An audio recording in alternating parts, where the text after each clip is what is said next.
राधे राधे दोस्तों, आइए सुनते हैं परमा एकादशी व्रत कथा। काम्यपिल नगरी में सुमेधा नाम का एक अत्यंत धर्मात्मा ब्राह्मण रहता था। उसकी स्त्री अत्यंत पवित्र तथा पतिव्रता थी। किसी पूर्व पाप के कारण वह दंपत्ति अत्यंत दरिद्रता का जीवन व्यतीत कर रहे थे। ब्राह्मण को भिक्षा मांगने पर भी भिक्षा नहीं मिलती थी। उस ब्राह्मण की पत्नी वस्त्रों से रहित होते हुए भी अपने पति की सेवा करती थी तथा अतिथि को अन्न देकर स्वयं भूखी रह जाती थी और पति से कभी किसी वस्तु की मांग नहीं करती थी। दोनों पति पत्नी घोर निर्धनता का जीवन व्यतीत कर रहे थे। एक दिन ब्राह्मण अपनी स्त्री से बोला, है प्रिया, जब मैं धनवानों से धन की याचना करता हूँ तो वे मुझे मना कर देते हैं। गृहस्थी धन के बिना चलती नहीं, इसलिए यदि तुम्हारी सहमति हो तो मैं परदेश जाकर कुछ काम करूँ, क्योंकि विद्वानों ने कर्म की प्रशंसा की है। ब्राह्मण की पत्नी ने विनीत भाव से कहा, है स्वामी, मैं आपकी दासी हूँ। पति अच्छा और बुरा जो कुछ भी कहे पत्नी को वही करना चाहिए। मनुष्य को पूर्व जन्म में किए कर्मों का फल मिलता है। सुमेरु पर्वत पर रहते हुए भी मनुष्य को बिना भाग्य के स्वर्ण नहीं मिलता। पूर्व जन्म में जो मनुष्य विद्या और भूमि दान करते हैं उन्हें अगले जन्म में विद्या और भूमि की प्राप्ति होती है। ईश्वर ने भाग्य में जो कुछ लिखा है उसे टाला नहीं जा सकता। यदि कोई मनुष्य दान नहीं करता तो प्रभु उसे केवल अन्न ही देते हैं। इसलिए आपको इसी स्थान पर रहना चाहिए, क्योंकि मैं आपका विछोह नहीं सह सकती। पति बिना स्त्री की माता पिता भाई ससुर तथा संबंधी आदि सभी निंदा करते हैं। इसलिए हे स्वामी, कृपा कर आप कहीं भी ना जाएं। जो भाग्य में होगा वह यहीं प्राप्त हो जाएगा। स्त्री की सलाह मानकर ब्राह्मण परदेश नहीं गया। इसी प्रकार समय बीतता रहा। एक बार एक ऋषि वहां आए। ऋषि को देखकर ब्राह्मण सुमेधा और उसकी स्त्री ने उन्हें प्रणाम किया और बोले, आज हम धन्य हुए आपके दर्शन से। आज हमारा जीवन सफल हुआ। ऋषि को उन्होंने आसन तथा भोजन दिया। भोजन देने के बाद पतिव्रता ब्राह्मणी ने कहा, है ऋषिवर, कृपा कर आप मुझे दरिद्रता का नाश करने की विधि बतलाइए।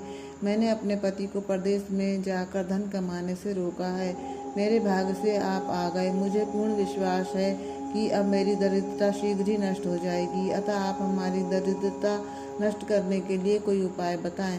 ब्राह्मणी की बात सुनकर ऋषि बोले, है ब्राह्मणी, मल मास की कृष्ण पक्ष की परमा एकादशी के व्रत से सभी पाप, दुख और दरिद्रता आदि नष्ट हो जाते हैं। जो मनुष्य इस व्रत को करता है वह धनवान हो जाता है। इस व्रत में नृत्य, गायन आदि सहित रात्रि जागरण करना चाहिए। यह एकादशी धन वैभव देती है तथा पापों को नाश करती है, उत्तम गति भी प्रदान करने वाली होती है। धनाधिपति कुबेर ने भी इस एकादशी व्रत का पालन किया था, जिससे प्रसन्न होकर भगवान भोलेनाथ ने उन्हें धनाध्यक्ष का पद प्रदान किया। इसी व्रत के प्रभाव से सत्यवादी राजा हरिश्चंद्र को पुत्र, स्त्री और राज्य की प्राप्ति हुई थी। तदुपरांत ऋषि ने उन्हें एकादशी के व्रत का समस्त विधान कह सुनाया। ऋषि ने कहा, है ब्राह्मणी, पंचरात्रि व्रत इससे भी ज्यादा उत्तम है। परमा एकादशी के दिन प्रातः काल नित्य कर्म से निर्वृत्त होकर विधान पूर्वक पंचरात्रि व्रत आरंभ करना चाहिए। जो मनुष्य 5 दिन तक निर्जल व्रत करते हैं वे अपने माता पिता और स्त्री सहित स्वर्ग लोक को जाते हैं। जो मनुष्य 5 दिन तक संध्या को भोजन करते हैं वे स्वर्ग को जाते हैं। जो मनुष्य स्नान करके 5 दिन तक ब्राह्मणों को भोजन कराते हैं वे समस्त संसार को भोजन कराने का फल पाते हैं। जो मनुष्य इस व्रत में अश्व दान करते हैं उन्हें तीनों लोकों का दान करने का फल मिलता है। जो मनुष्य उत्तम ब्राह्मण को तिल दान करते हैं वे तिल की संख्या के बराबर वर्षों तक विष्णु लोक में वास करते हैं। जो मनुष्य घी का पात्र दान करते हैं वह सूर्य लोक को जाते हैं। हे ब्राह्मणी, तुम अपने पति के साथ इसी व्रत को धारण करो, इससे तुम्हें अवश्य ही सिद्धि और अंत में स्वर्ग की प्राप्ति होगी।